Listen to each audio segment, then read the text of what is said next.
the true Dharma. So if our minds are not clear, we take no joy in true virtue. Right, let's look at it. Our minds are not clear. So when I read this line, I remind myself, I'm not an enlightened being. Therefore, my mind is not clear. So we take no joy in true virtue. And that is the paradox about when you understand the truth, because when our minds are not clear, that means our mind is obstructed, our pure mind obstructed. So when mind is obstructed, we need to clear this obstruction. That means if you then want to understand the Dharma, we need to be in the practice of losing. We need to lose this obstruction. But more often than not, when we take on a practice, we only strive to gain rather than losing. So therefore, when we do that, what's going to happen is we take on virtues and try to fight the obstruction at the same time. So this whole practice is about us purifying the mind. So giving rise to indolence and deluded karma, we take joy in desire and our mind is defiled. So when we try to do not understand this, and then the obstruction still remains, and that's where the indolence and the deluded karma still remains. And the heart is filled with desire, and the mind is defiled with emotion. So therefore, the most important part in the Dharma for ourselves is to learn to purify the mind. So as much as we do good deeds, cultivate the virtues, and stop doing whatever is unwholesome, at the end of the day, what we need to do is to purify the mind. So because we do not believe, we have many doubts that obstruct our spiritual cultivation. And this is do not believe because there's no faith, right? So therefore, you have no faith, and we have doubts and obstruct. And we'll talk a little bit more about this later. So do we all reflect our own nature every day? Each day as we take the path, we see the world around us to shape our perspective. What was my mind pure today?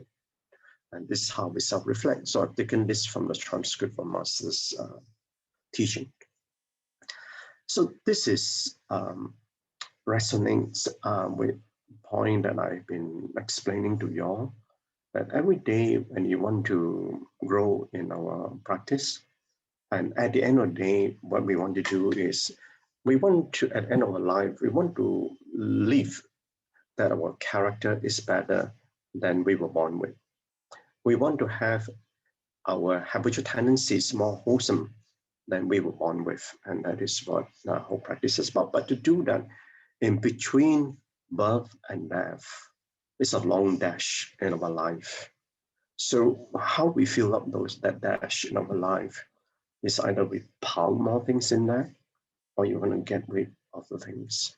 Okay, so therefore every day is a self-reflection, and so is every moment. And because we think we know ourselves, and very often, more often than not, when our mind interacts with the skandhas, our mind will be all over the place. That's why it's scattered. And we cling on to those external states. And these external states are obviously the skandhas, and what we see, the condition that arises, and so on and so forth. So as a result of which, what happened is that when the skandhas arise, what it does is that it rouses up our desire in our heart and the emotion in our mind. So if you like, it's like much like we try to remain calm. It's like the tree, right? A tree is sitting down there, stillness, but when the wind comes, the leaves will blow and the leaves will move. So when the leaves move, obviously, but whether we remain like the leaves or we remain like the tree trunk. So therefore, the analogy that we look at that and how we scatter ourselves And it's how we abide to that stillness. So we as spiritual practitioners, we've understood the Dharma, but our minds are still influenced by dust-like affliction. So this dust-like afflictions, it could be a small breeze that blows by and the leaves move, and the seeds of ignorance are still present. So we take joy in desire, our mind is defiled. And it's very easy to actually, even without ourselves knowing. So a lot of things that sometimes when we react because the condition change, the condition arise, and therefore we, what entices our heart, we would like that be attached to that state. Whereas it could be something we want or something that you wish to have. So, and same thing with our mind. Our minds, we meet someone that we don't like or someone that we hate. So the emotion then arise, and then it propels you to all the past hatred that one may have.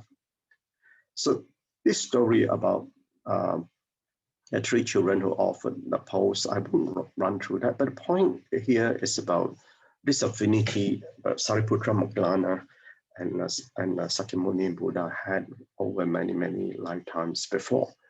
And this is one of the stories of many other stories that they had in that previous lifetime together. But what I learned from this one was that at its particular time, that Sakyamuni Buddha received a prediction of Buddhahood from this all-transforming Buddha many lifetimes ago. Now, the one I'm more familiar with is the prediction given by Dipankara Buddha in one of the lifetime that Buddha was born in that life, that he was a very, very poor boy. And Dipankara Buddha was visiting a village. And I think I shared this story with you all before. And how he offered his back so that Dipankara Buddha could walk on his back without wetting his feet. And there was a flower girl there at that time. And the flower girl actually, maybe for those who didn't hear about this story before, so Dipankara Buddha was visiting the village, and there was a puddle of water in front of this poor boy. And he didn't have any money to offer to buy a flower to offer to Buddha. And a young girl was there, flower girl was there. And he took pity on the little boy and he gave him a flower. So he took the flower, and when the Buddha was about to walk in front of him, he noticed there was a puddle of water. And what he did instantaneously, okay, I wish the word instantaneous. This is also something which is called spontaneous. Okay, and when you learn, like you grow in spiritual cultivation, you realize that there are certain things which are spontaneous. Okay, so what happened is that, so instantaneously he dived across a pot of water so that the Dipankara Buddha's feet wouldn't get wet. So he stepped on his mat, offers his back for Dipankara Buddha. Now that's when Dipankara Buddha then gave him a prediction that you will be a Buddha. So sometimes there's some temples that you visit, especially if you go on some of the pilgrimage trips, you see images of this story. And this is a more well-known story of the prediction that Buddha had from Dipankara Buddha. So that flower girl who, the story doesn't end there, the flower girl who then gave him, the little boy, the flower, became Princess Yasodhara, the wife of Siddhartha Gautama. But obviously between that time until the final lifetime, between Sakyamuni or Siddhartha Gautama and also Princess Yasodhara, there were many other lifetimes. Okay, in between that, there were also many other stories. So have faith in the true Dharma. When we see those who recite, copy, and sutra, obviously, yes, the sister was shared on this, so I won't be recovering that. But important point to note is this, that there are two things when we learn the Dharma or in the sutra is that number one is that we need to be very, very aware and mindful of where we're going to take this Dharma to. So being aware, and as you all know that I divide the consciousness into two parts, right? Consciousness of awareness and consciousness of mindfulness in our practice. The consciousness of awareness is to be aware of our inner being, our inner self. So when we are aware of our inner self, the inner self arises especially how your heart and your mind work. Your heart is filled with desire. And you see, the heart is, because it's desire, is capable of love. And because it's capable of love, and that's where you enter the door of small love to great love, right? So therefore, we need to then be aware about our own attachments. We need to be aware of our own thoughts and how it arises. And we come to a mindfulness. We've got to be mindful how the other person would take what you say and what you do. So therefore, when we think on the Dhamma, we think on the Dhamma with awareness to change ourselves.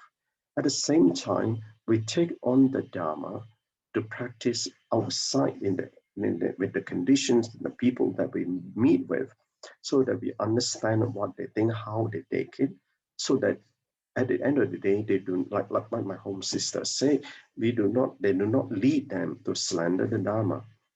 So and personally for me, I do not really share the Dharma unless I'm asked to do so.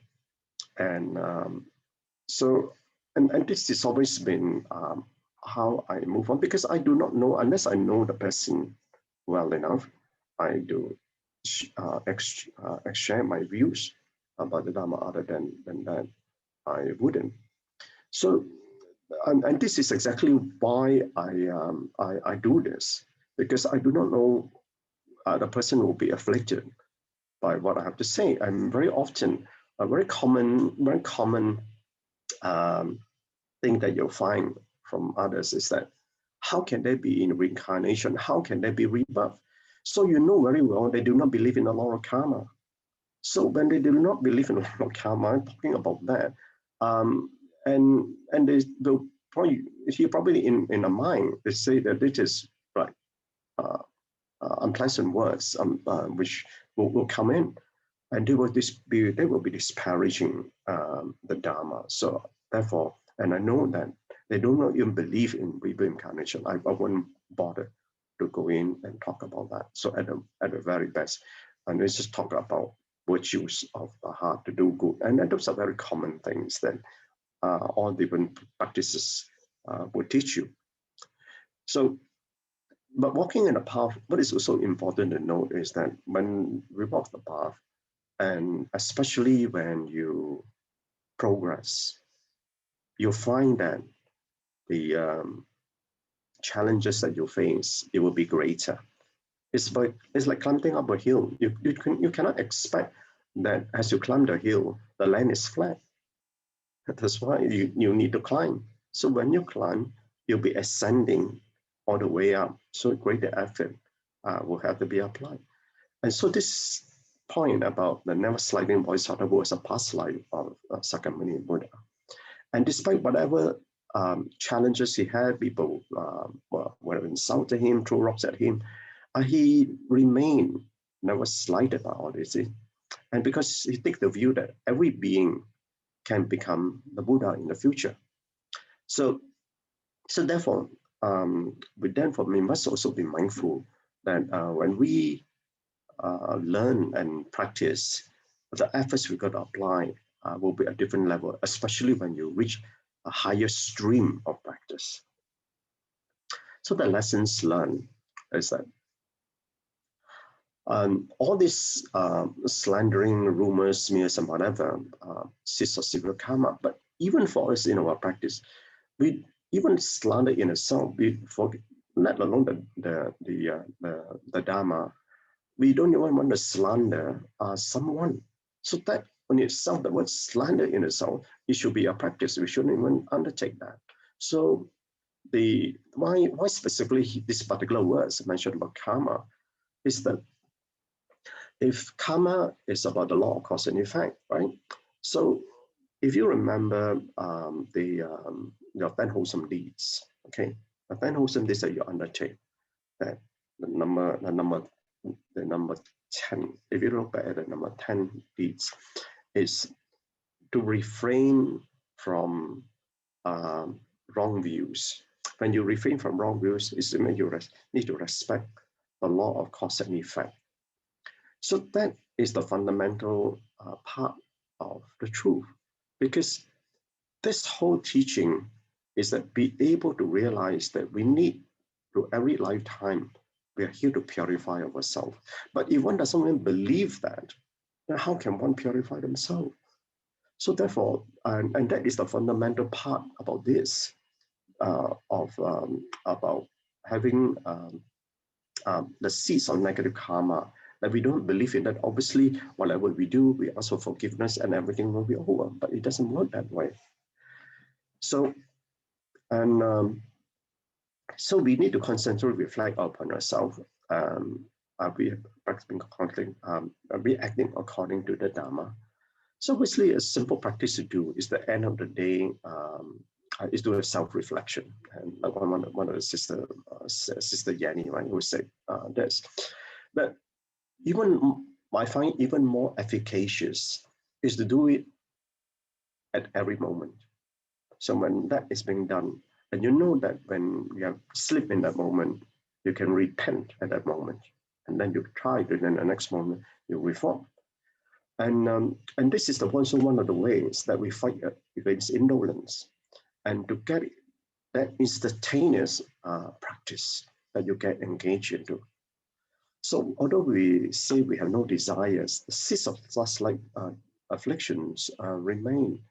Much often that we say we have no desire, we got no ego, and so on and so forth. The fact of the matter is everybody has an ego, okay? Unless you are a dead person, everyone has an ego. The question is, how do you subdue the ego, which is part of that practice? When our mind clings to external states, it becomes defiled by them. And I gave you an example of how on the moment the wind blows, and how obviously metaphorically I say that there's a force of the wind that blows and then the leaves move. The winds that we face in our daily life is known as the worldly winds. Okay, the worldly winds will come to us, and as we interact with our heart and our mind, and that's when it sways. Okay, so what type of winds are there? There are 8 types of worldly winds. Gain and loss. There are 8 types. There are 4 pairs of worldly winds. Gain and loss, and especially when you're at work and or you're in business, gain and loss, and you look at yourself, or you look at the numbers, your profit and loss account, you will move, and it's a worldly wind that blows. The second pair is happiness and sadness, and we also need to understand in every worldly happiness will always end in a worldly unhappiness, and the worldly sadness will not last. So you know that at the end of the day, when the sadness and happiness will arise. The third pair is praise and blame. We like to be praised by things, we don't like to be blamed. And the last pair is fame and shame. So we like fame because we like, that's why we have titles, right?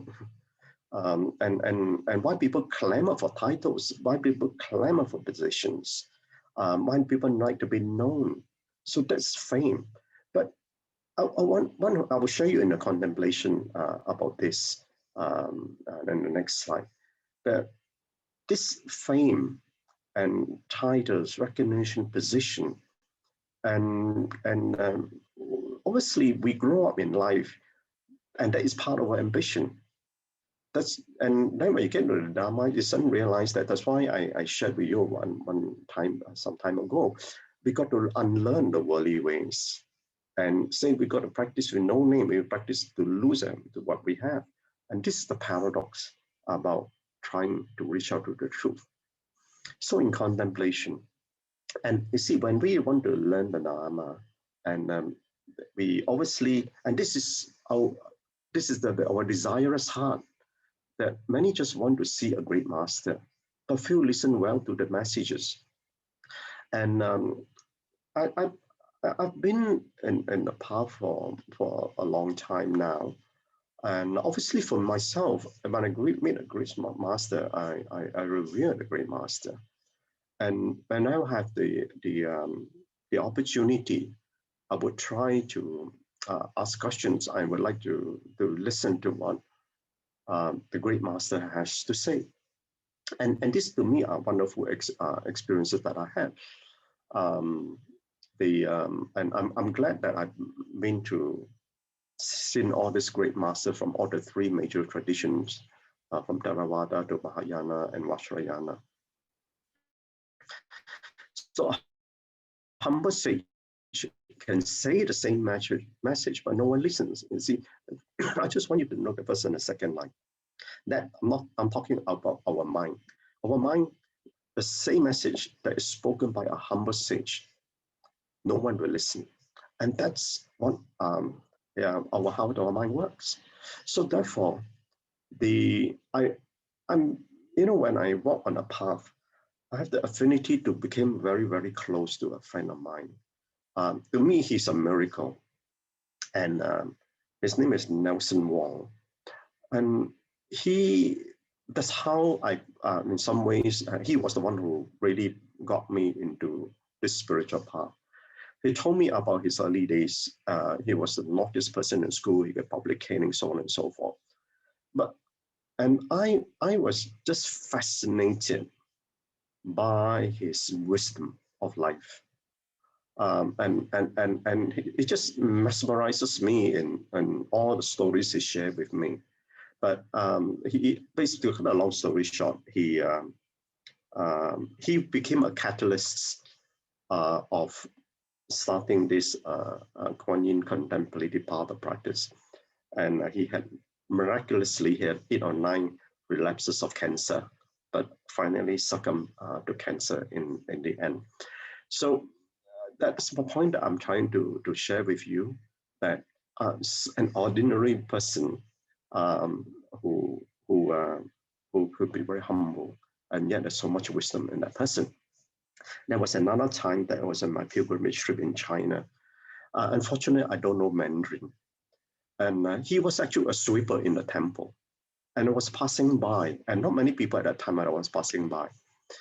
He was using his broom, and it was his little mop, and deep in the water, he was mopping a part of the floor. And you know what? He wrote in beautiful calligraphy of words on the floor. And obviously, as it dries up, it evaporates. I don't know what is written down there, and I wish I know Mandarin, but and this is another guy. I was wondering, why is this highly educated person? Was he doing that? So everyone that we meet, like Master always remember, Master reminds us, everyone we meet is a sutra. So a sage is never slighted and remains humbly in the background amongst the masses. So it's the reason why being even practice life and never slighting about bodhisattva, that we need to respect everybody, and just the way a bodhisattva in training would. And that's what the Buddha did in his past life. So on relationship, sometimes we do have discomforting relationship, and there is no satisfaction. There is no dissatisfaction in life. Just a little discomfort for a few moments, at times arising from unfoldments of our life becoming. So when we get into a practice, when we accept that whatever relationship that we have, there's no such a dissatisfaction in life, right? Because we actually ask for it. So when we ask for it, this discomforting relationship that we have, it's just this moments of discomfort, but for us to learn so that we can then purify ourselves. So learn not to be slighted by the discomfort, knowing that the discomfort arises from the raging 5 skandhas, which I just explained. So you must be aware that the discomfort is temporary, because that too, whatever arises will cease. And arouse up, but during the time when it has arisen, when it changes in and abides, then it arouses emotion. But what is important, that's part of the emotion when it arises, that's your ego. And you must not let the ego get the better of you. So be glad that you learn the karmic lessons. And this is a pre-karmas. You learn the lesson, you repay the debts, and you fulfill your karmic responsibility as a result. Okay, thank you, Gan En.